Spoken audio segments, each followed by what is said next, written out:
வணக்கம் traders, welcome to post market report.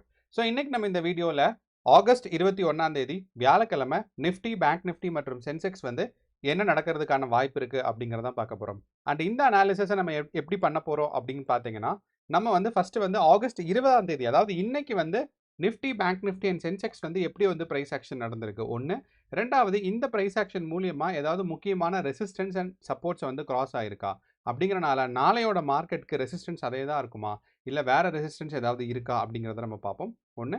இது கூட நம்ம என்ன பண்ணுவோம் அப்படின்னு பார்த்தீங்கன்னா, நம்மளோட மற்ற இண்டெக்ஸஸ், அதாவது நமக்கு நிஃப்டி மிட் கேப்பு, நிஃப்டியோட ஐடி, நிஃப்டி ஐடி, இதெல்லாம் நமக்கு வந்து எப்படி பெர்ஃபார்ம் ஆயிருக்கு, Nifty mid cap, Nifty IT, அது மட்டும் இல்லாமல் small cap, next Nifty junior, அதாவது நெக்ஸ்ட் நிஃப்டி 50 சொல்லுவாங்க. அப்போ இதெல்லாம் நமக்கு எப்படி பெர்ஃபார்ம் ஆயிருக்கு இன்னையோட ப்ரைஸ் ஆக்ஷனுக்கு நிஃப்டிக்கு அகைன்ஸ்டா அப்படிங்கிறத நம்ம பார்க்க போகிறோம். ஸோ இந்த அனாலிசிஸ் நமக்கு முடிக்கும் போது நமக்கு என்ன ஒரு அண்டர்ஸ்டாண்ட் ஆகும்னா, நாளைக்கு ப்ரைஸ் ஆக்ஷன் எப்படி இருக்கிறதுக்கான வாய்ப்பு இருக்குது, நாளைக்கு வந்து சப்போர்ட் அண்ட் ரெசிஸ்டன்ஸ் முக்கியமானது என்ன இருக்குங்கிறது. அண்ட் அந்த சப்போர்ட் அண்ட் ரெசிஸ்டன்ஸ் நம்ம வந்து ஓப்பன் இன்ட்ரெஸ்ட் டேட்டான்னு ஒன்று இருக்குது. ஸோ அந்த ஓப்பன் இன்ட்ரெஸ்ட் டேட்டா கூட கம்பேர் பண்ணும்போது நமக்கு இன்னும் கொஞ்சம் கன்ஃபர்மேஷன் கிடைக்கும். அந்த ஓப்பன் இன்ட்ரெஸ்ட் டேட்டா நமக்கு ப்ரைஸ் ஆக்ஷனை விட கொஞ்சம் பெட்டராக ஒபே ஆகும். ஸோ அதனால தான் நம்ம ஓப்பன் இன்ட்ரெஸ்ட் டேட்டா பார்க்குறோம். வாங்க இப்போ நம்ம வீடியோக்குள்ளே போகலாம். ஸோ நம்ம ஃபஸ்ட்டு வந்து இன்றைக்கி வந்து ஓவராலாக எல்லாத்துலையும் எப்படி நடந்திருக்குங்கிறத பார்க்கலாம். ஸோ நமக்கு பார்க்கும்போது நம்ம என்ன எக்ஸ்பெக்ட் பண்ணோம்னா, நம்மளோட கிஃப்ட் நிஃப்டி வந்து காலையில் வந்து ஒரு கேப் டவுன் பெர்ஃபார்ம் ஆகிட்டு இருந்துச்சு. அது நமக்கு நல்லா தெரியும். ஸோ மார்க்கெட் வந்து இந்த இடத்துல இதுதான் நமக்கு கிஃப்ட் நிஃப்டி காலையில் 6:30க்கு. ஸோ இந்த கிஃப்ட் நிஃப்டிங்கிறது ஃபியூச்சர்ஸ் கான்ட்ராக்ட், அதாவது இந்த ஃபியூச்சர்ஸ் கான்ட்ராக்ட் வந்து 6:30க்கு காலையில் ஓப்பன் ஆகி ஆல்மோஸ்ட் க்ளோஸ் டு 2:30 வரைக்கும் மார்க்கெட் ஓப்பன் ஆகிருக்கும். ஸோ அப்படிங்கிறனால மார்க்கெட் வந்து ஒரு லாங் ரேஞ்ச் மார்க்கெட்டாக இருக்கும். ஸோ எஃப்ஐஐ அண்ட் டிஐஏ இன்வெஸ்ட்மெண்ட்ஸ் ஃபாரினில் இருக்க வந்து கிளைண்ட்ஸுமே கூட என்ன பண்ணலாம்னா, இதில் வந்து ஓவரால் ஏன்னா அவங்களோட மார்க்கெட் டைமில் காலையில் அவங்க எந்திரிக்கும் போது அந்த மாதிரி டைமில் இப்போ யூஎஸ் மார்க்கெட்டுன்னு பார்த்தீங்கன்னா நைட்டு 7 மணிலேருந்து நைட்டு 2:30 வரைக்கும் இருக்கும். ஸோ அப்போ இது இந்தியன் மார்க்கெட்டே கவர் பண்ணும், அடுத்து யூஎஸ் மார்க்கெட்டே கவர் பண்ணும். ஸோ அந்த ஒரு காரணத்தினால நமக்கு என்ன அட்வான்டேஜ்னா, கிஃப்ட் நிஃப்டி வந்து ஓவரால் இந்தியன் மார்க்கெட்டில் ஃபாரின் இன்வெஸ்டர்ஸ் அது மட்டும் இல்லாமல் பெரிய பெரிய பிளேயர்ஸ்க்கெல்லாம் எப்படி இன்ட்ரெஸ்ட் இருக்குங்கிறது தெரியும். ஸோ இப்போ கிஃப்ட் நிஃப்டி வந்து நமக்கு காலையில் 6:30க்கு இன்னைக்கு ஓப்பன் ஆகும்போது நமக்கு என்ன தெரிஞ்சிச்சுன்னா, மார்க்கெட் வந்து ஒரு டவுன் சைட் மூவ்மெண்ட் தெரிஞ்சிச்சு. ஸோ அந்த ஒரு காரணத்தினால நம்ம என்ன எக்ஸ்பெக்ட் பண்ணிட்டு இருந்தோம்னா, ஒரு சின்ன கேப் டவுன் எக்ஸ்பெக்ட் பண்ணிட்டு இருந்தோம். ஒன்று. அப்போ இந்த கேப் டவுன் இன்னைக்கு நடந்துச்சான்னு கேட்டிங்கன்னா நடக்கலை. அப்போது இந்த கேப் டவுனுக்கு பதிலாக என்ன ஆயிருக்கு அப்படின்னு பார்த்தீங்கன்னா, நம்மளோட நிஃப்டி 50 தான் நம்ம கேப் டவுன் எக்ஸ்பெக்ட் பண்ணோம். பட் நிஃப்டி 50 இன்னைக்கு வந்து கேப் டவுன் இல்லை, நெகட்டிவ் கேண்டில் ஃபார்ம் ஆச்சு. ஸோ மார்க்கெட் வந்து நேத்தோட க்ளோசிங்லேருந்து மார்க்கெட் வந்து கீழே தான் ஓப்பன் ஆச்சு. ஸோ இது வந்து ஸ்ட்ராங்கான கேப் டவுன் இல்லைங்கிறத சொல்லலாம். ஸோ இங்கே தான் நேற்று மார்க்கெட் க்ளோஸ் ஆயிருந்துச்சு. ஓப்பன் ஆனது இந்த ப்ரைஸ் ஒரு சின்ன கேப் டவுன் தான். ஆனால் ஸோ கேப் டவுன் இன்னைக்கு ஓப்பன் ஆகாமல் மார்க்கெட் வந்து நெகட்டிவாக வந்து அங்கேருந்து ஒரு பாசிட்டிவ் சைட் போயிருக்கு.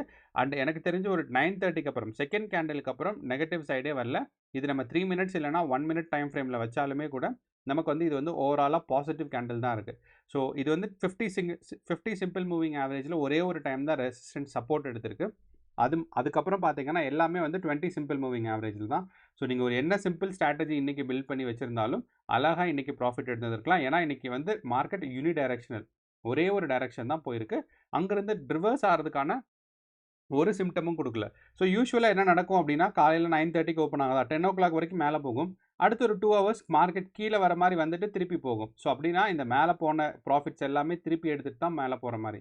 ஆனால் இன்றைக்கி அப்படி இல்லை. மார்க்கெட் வந்து இந்த ஒரே ஒரு அதாவது நம்ம க்ளோஸ் டு லைக் ஒரு 1:30 2 o'clock வரைக்கும் மட்டும்தான் மார்க்கெட் ஒரு சின்ன புல் பேக் எடுத்த மாதிரி இருந்துச்சு. ஆனால் அந்த புல் பேக்குக்கு அப்புறம் பார்த்தீங்கன்னா, ஸோ இந்த சின்ன புல் பேக், இந்த புல் பேக்குக்கு அப்புறம் it went straight up. So market வந்து ஒரு டவுன் சைட் நமக்கு வந்து லாஸ் ஆகிறதுக்கான சான்சஸ் வந்து இன்னையோட மார்க்கெட்டில் கம்மி தான். ஸோ கால் ஆப்ஷன்ஸ் தான் பெரும்பாலும் எடுத்திருப்பாங்க, long positions and call options. So இப்போ இது வந்து நமக்கு நிஃப்டி 50ல் நமக்கு இங்கே ஓப்பனிங் மட்டும் பார்த்தீங்கன்னா ஒரு சின்ன கேப் டவுன் இருந்துச்சு, இது நமக்கு தெரிஞ்சிச்சு. ஆனால் நமக்கு பேங்க் நிஃப்டி பார்த்தீங்கன்னா எக்ஸ்பெக்ட் பண்ணதை விட அதிகமான ஒரு கேப் டவுனில் தான் பேங்க் நிஃப்டி ஓப்பன் ஆச்சு. அண்ட் பேங்க் நிஃப்டி பார்த்தீங்கன்னா பியூராக இன்றைக்கி கன்சாலிடேஷன் ஃபேஸில் இருந்திருக்கு. ஸோ நமக்கு நிஃப்டி 50 மேலே மார்க்கெட் பாசிட்டிவாக போயிருக்கு, பேங்க் நிஃப்டி கன்சாலிடேஷன் ஸ்டேட்டில் இருந்திருக்கு. ரெண்டுக்கும் ப்ரைஸ் ஆக்ஷன் வேறு. மூணாவது பார்த்தீங்கன்னா நம்மளோட சென்செக்ஸ். ஸோ சென்செக்ஸும் நமக்கு இன்றைக்கி ஒரு சின்ன கேப் டவுனில் ஓப்பன் ஆச்சு. அண்ட் அதே மாதிரி ஒரு சப்போர்ட், நம்ம இந்த சப்போர்ட் இன்டர்மீடியேட் சப்போர்ட் கொடுத்துருந்தோம். அண்ட் இந்த இன்டர்மீடியேட் சப்போர்ட் வந்து ப்ரைஸ் ஆக்ஷன் வச்சு சொல்லியிருந்தோம். ஏன்னா நேற்று வந்து பார்த்தீங்கன்னா இந்த சப்போர்ட்டில் இருந்து தான் திருப்பி மார்க்கெட் புஷ் ஆச்சு. ஸோ அதே ரேஞ்சில் தான் நம்ம கொடுத்துருந்தோம், வேறு ஒன்றுமே இல்லை. ஸோ அந்த இடத்துல கரெக்டாக சப்போர்ட் எடுத்துகிட்டு மார்க்கெட் பார்த்தீங்கன்னா திருப்பியும் மேலே புஷ் ஆயிடுச்சு.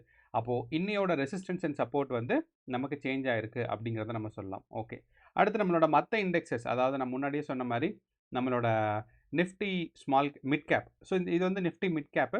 அப்போ இந்த நிஃப்டி மிட் கேப் இங்கே இருக்குது நமக்கு. ஸோ இந்த நிஃப்டி மிட் கேப் பார்த்தீங்கன்னா நிஃப்டி மிட் கேப்பும் ஒரு சின்ன ஒரு ப்ரைஸ் கரெக்ஷன், அதுக்கப்புறம் ஸ்ட்ராங்கான ஒரு பாசிட்டிவ் மூமெண்ட்ஸ். ஓகே, அடுத்து பார்த்தீங்கன்னா நமக்கு நிஃப்டி ஐடி. ஸோ ஐடி நமக்கு வந்து கம்பேரிட்டிவ்லி எல்லாத்தையும் விட இது ரொம்ப ஸ்ட்ராங்காக ப்ரைஸ் ஆக்ஷன் ஃபாலோ ஆச்சுன்னு சொல்லலாம். இதுவுமே பாசிட்டிவான மூமெண்ட். ஆனால் நமக்கு வந்து நிஃப்டியோட small cap, so mid cap வந்து பாசிட்டிவாக இருந்துச்சு. நிஃப்டியோட மிட் கேப் பார்த்தீங்கன்னா கேப் அப்பில் ஓப்பன் ஆச்சு. ஸோ மீதி எல்லாமே கேப் டவுனில் ஓப்பன் ஆச்சு.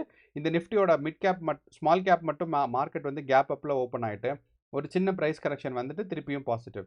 ஸோ ஓவராலாக பார்க்கும்போது எல்லாமே வந்து பாசிட்டிவ். நிஃப்டி நெக்ஸ்ட் 50யும் பார்த்தீங்கன்னா மார்க்கெட் வந்து இன்னைக்கு பாசிட்டிவ். அப்போ ஓவராலாக இந்தியன் மார்க்கெட் இன்னைக்கு ஆல்மோஸ்ட் எல்லா ஒரு முக்கியமான இண்டெக்ஸஸ்மே பார்த்தீங்கன்னா பாசிட்டிவாக தான் இருந்திருக்கு. ஸோ இது வந்து ஒரு நல்ல சைன் வந்து இந்தியன் மார்க்கெட் மேலே புஷ் ஆகிட்டு இருக்குங்கிறது.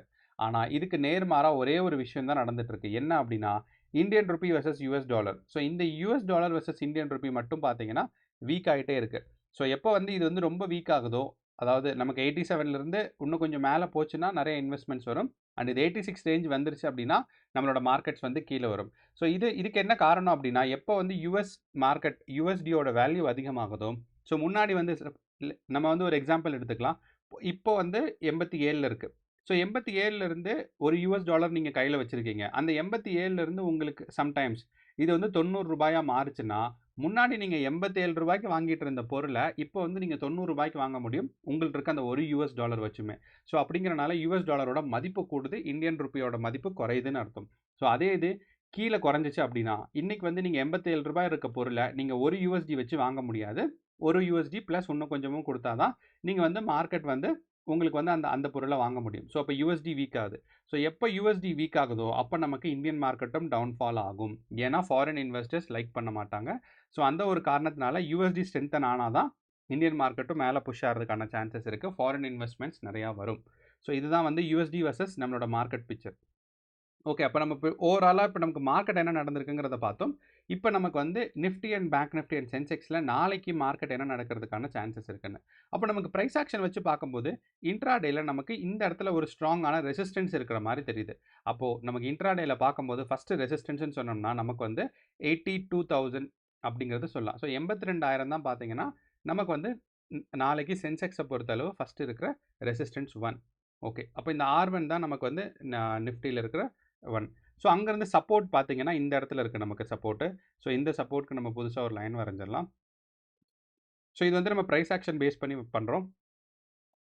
ஏன்னா இது ப்ரைஸ் ஆக்ஷன் பேஸ் பண்ணி பண்ணுறோம் அப்படிங்கிறத நான் சொல்கிறேன் அப்படின்னா நமக்கு வந்து இந்த ப்ரைஸ் ஆக்ஷன் பேஸ் பண்ணி பண்ணுறது ஒரு சப்போர்ட் அண்ட் ரெசிஸ்டன்ஸாக இருக்கும். அண்ட் நம்மளோட ஓப்பன் இன்ட்ரெஸ்ட் டேட்டாவில் காமிக்கிறது வேற ஒரு சப்போர்ட் அண்ட் ரெசிஸ்டன்ஸாக இருக்கும்.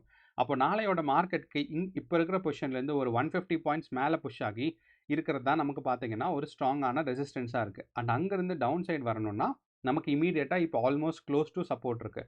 ஸோ அப்படிங்கிறனால மார்க்கெட் வந்து இங்கேருந்து மேலே புஷ் ஆகிறதுக்கான சான்சஸ் தான் நமக்கு சென்செக்ஸில் பார்க்க முடியுது. அப்போ நமக்கு ஒரு ஓவராலாக இன்ட்ராடேயில் நமக்கு சப்போர்ட் அண்ட் ரெசிஸ்டன்ஸ் பார்த்தோம் அப்படின்னாலுமே நமக்கு இப்போ இருக்கிற பொசிஷன்லேருந்து ஓகே இப்போ இருக்கிற பொசிஷன்லேருந்து மார்க்கெட் மேலே போகலாம். அண்ட் அங்கேருந்து சப்போர்ட் செகண்ட் சப்போர்ட் வருதுன்னு பார்த்தீங்கன்னா இந்த லெவலுக்கு நமக்கு வந்து அடுத்த ஒரு சப்போர்ட் வர மாதிரி இருக்கும். ஸோ அப்போது S1 பார்த்தீங்கன்னா நமக்கு வந்து 82,800 இருக்கும். அது கீழே வந்துச்சுன்னா இன்னொரு 200 பாயிண்ட்ஸ் குறைஞ்சி 81,600. ஸோ இந்த ரெண்டு ரேஞ்ச் தான் பார்த்தீங்கன்னா நாளையோட நமக்கு சப்போர்ட் 1 அண்ட் சப்போர்ட் 2 சென்செக்ஸை பொறுத்தளவு.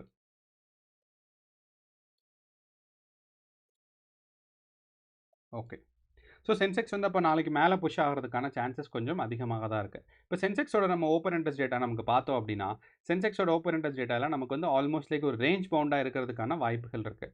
என்ன அப்படின்னா நமக்கு வந்து 81,500 ஸ்ட்ராங்கான ரெசிஸ்டன்ஸ் இருக்குது. ஸோ அப்படிங்கும்போது 81,500 வந்து இதுதான் ஒரு ஸ்ட்ராங்கான ரெசிஸ்டன்ஸ். ஸோ இப்போ இந்த ரெசிஸ்டன்ஸுக்கு கீழே வந்து மார்க்கெட் போகாது. இந்த ரெசிஸ்டன்ஸ் என்னென்னா இன்னைக்கு வந்து நமக்கு எந்த இடத்துல ட்ரெண்ட் ரிவர்ஸ் ஆச்சோ ஒன்று, நேற்று எந்த இடத்துல ட்ரெண்ட் சப்போர்ட் எடுத்துச்சோ அது.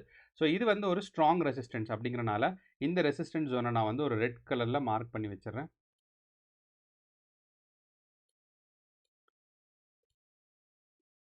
ஸோ இது வந்து நமக்கு சென்செக்ஸை பொறுத்தளவு ஒரு ஸ்ட்ராங்கான ரெசிஸ்டன்ஸ் ஜோன்னு சொல்லலாம். ஸோ இந்த ரெசிஸ்டன்ஸ் ஜோனை தாண்டி வந்து சென்செக்ஸ் டவுன்ஃபால் ஆகிறதுக்கான வாய்ப்பு கிடையாது. அதே சமயம் நமக்கு மேலே போகும்போது பார்த்தீங்கன்னா 82,000ல் ஒரு ரெசிஸ்டன்ஸ் இருக்குது. சென்செக்ஸில் வந்து 81,500 ஸ்ட்ராங்கான சப்போர்ட். நான் வந்து ரெசிஸ்டன்ஸ்னு சொல்லியிருந்திருப்பேன். ஸ்ட்ராங்கான சப்போர்ட். அதே மாதிரி மார்க்கெட் மேலே போகிறதுக்கு கொஞ்சம் தான் ஒரு ரெசிஸ்டன்ஸ் இருக்குது. அப்போ இந்த ரெசிஸ்டன்ஸை நாளைக்கு ஈஸியாக பிரேக் ஆகிறதுக்கான சான்சஸ் அண்ட் இது பிரேக் ஆயிடுச்சுன்னா மார்க்கெட் வந்து அடுத்த ஒரு ஹையஸ்ட் லெவலான 83,000 வரைக்கும் புஷ் ஆகும். பட் அவ்வளோ தூரம் ஸ்ட்ரென்த் இருக்குமான்னு தெரியாது. அப்போ மார்க்கெட் வந்து நாளைக்கு இந்த ரேஞ்சு மட்டும் சென்செக்ஸ் பிரேக் ஆயிடுச்சுன்னா மார்க்கெட் வந்து மேலே புஷ் ஆகிறதுக்கான வாய்ப்புகள் ரொம்பவே அதிகமாக இருக்குது. அப்போ நம்ம சென்செக்ஸை பார்க்கும்போது இந்த சப்போர்ட் ரேஞ்ச் நமக்கு இருக்குது. அதே மாதிரி 1, 2, 3 சப்போர்ட் ரேஞ்ச் ஸ்ட்ராங்காக இருக்குது.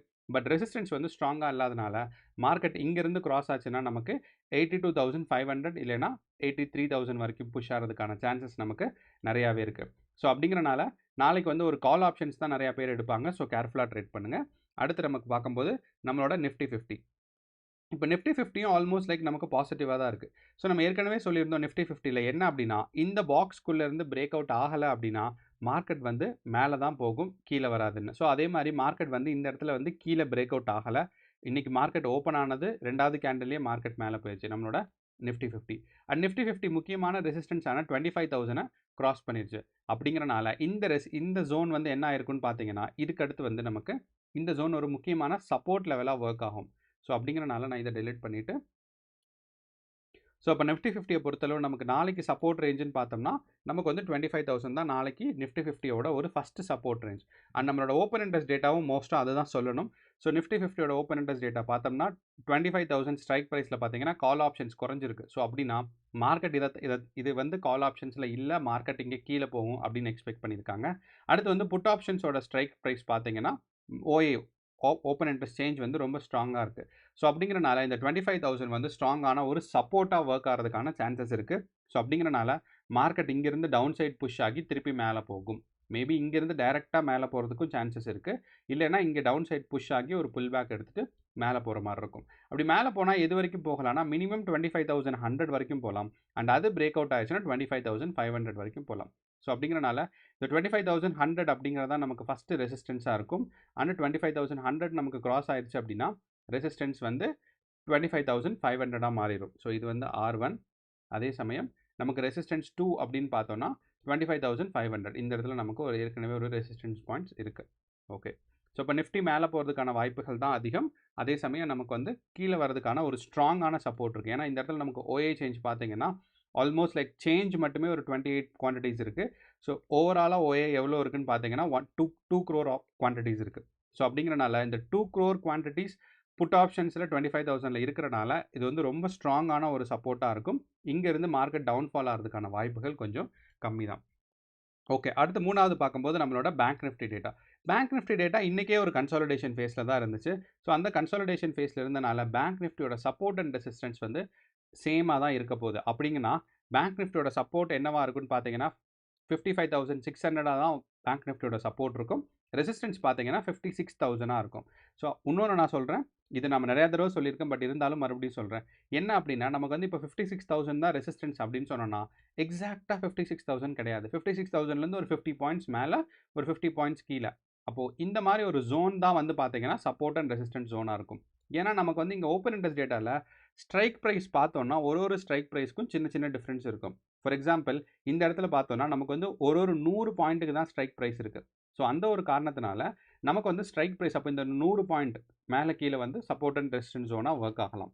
ஓகே, ரெண்டாவது நமக்கு இப்போ பேங்க் நிஃப்டியோட ஓப்பன் இன்ட்ரெஸ்ட் டேட்டா நமக்கு பார்த்தோம் அப்படின்னா இது வந்து ஒரு ரேஞ்ச் பவுண்டாக இருக்கிறதுக்கான வாய்ப்புகள் ரொம்பவே அதிகமாக இருக்குது. எப்படி சொல்கிறோன்னா அட் த மணி இங்கே இருக்குது ATM. ஸோ இப்போ இந்த அட் த மணிலேருந்து ஸ்ட்ராங்கான ஒரு கால் ஆப்ஷன்ஸ் இருக்குது. அட் த மணிலேருந்து கீழே வந்து ஸ்ட்ராங்கான புட் ஆப்ஷன்ஸ் இருக்குது. அப்போ நம்ம ப்ரைஸ் ஆக்ஷனில் சொன்ன அதே ப்ரைஸ் தான் 55,600 சொல்லியிருக்கோம். ஆனால் இந்த இடத்துல 55,500 அப்படிங்கிறது இருக்குது. ஸோ கொஞ்சம் கீழே இறங்கி இருக்குது. அப்போ இந்த 55,050 நாம் வச்சுருக்கோம். அங்கேருந்து கொஞ்சம் இறங்கி 55,500 வரைக்கும் அதோட சப்போர்ட் ஜோன் போகலாம். ரெசிஸ்டன்ஸ் வந்து பார்த்தீங்கன்னா 56,000. அப்போ நாளைக்கும் நமக்கு பேங்க் நிஃப்டி ஒரு கன்சாலிடேஷன் ஃபேஸ் இருக்கலாம். அண்ட் கன்சாலிடேஷன் ஃபேஸ் மேபி கொஞ்சம் வாலடைலிட்டி அதிகமாக இருக்கலாம். ஏன் அப்படி சொல்கிறோம் அப்படின்னா இன்றைக்கி வந்து பேங்க் நிஃப்டியோட ரேஞ்ச் இந்த ஃபஸ்ட்டு கேண்டில் மட்டும் நெக்லெக்ட் பண்ணிட்டோம் அப்படின்னா பேங்க் நிஃப்டியோட ஆல்மோஸ்ட் ரேஞ்ச் வந்து ஒரு 160 பாயிண்ட்ஸ் தான். அப்போ இந்த ஃபஸ்ட்டு கேண்டிலே சேர்த்துட்டோம்னா க்ளோஸ் டு 180 பாயிண்ட்ஸ். அப்போது நாளைக்கு வந்து இந்த ஒரு 180 பாயிண்ட்ஸ் மேலே கீழே ரேஞ்ச் போகாமல் ஒரு 250 பாயிண்ட்ஸ் 200 பாயிண்ட்ஸ் இவ்வளோ தூரம் நமக்கு வந்து ரேஞ்ச் போகிறதுக்கான சான்சஸும் இருக்குது. ஸோ நீங்கள் வந்து நாளைக்கு வந்து நமக்கு நிஃப்டி 50ல் எக்ஸ்பைரி டே, பேங்க் நிஃப்டிக்கு அதுக்கு அடுத்த வாரம் தான் எக்ஸ்பைரி டேங்கிறனால நிஃப்டி 50ல் வாலடைலிட்டி நம்மளோட கால் options and open interest data ரொம்பவே வேரி ஆகும். ஸோ கேர்ஃபுல்லாக ட்ரேட் பண்ணுங்கள். All the best. நன்றி, வணக்கம்.